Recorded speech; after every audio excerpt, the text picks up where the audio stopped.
शेतकऱ्यांना संपूर्ण कर्जमाफी द्यावी या मागणीसाठी शेतकरी नेते रविकांत तुपकर यांनी बुलढाणा येथे सुरू केलेल्या अन्नताग आंदोलनाचा आज तिसरा दिवस आहे। दरम्यान काल मध्यरात्री खामगाव येथे उपविभागीय अधिकारी कार्यालय पेटवण्याचा अज्ञात आंदोलकांनी प्रयत्न केला।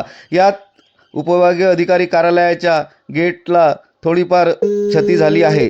दरम्यान किनगाव जट्टू येथे मध्यरात्री बस जाळण्यात आली असे सुद्धा सांगितले जात आहे। मात्र पोलिसांनी ही बस शॉक सर्किटमुळे जळाली असे स्पष्ट केले आहे। शेतकरी या आंदोलनाचा पाठिंबा देण्यासाठी ठिकठिकाणी रस्त्यावर उतरले असून कर्जमाफीचा जी.आर. तसेच मुख्यमंत्री देवेंद्र फडणवीस यांच्या पुतळा प्रतिमा जाळल्याच्या घटना सुद्धा समोर आल्या आहेत। त्यामुळे आता शेतकरी नेते रविकांत तुपकर यांचे आंदोलन पेटण्याची चिन्हे दिसून येत आहेत।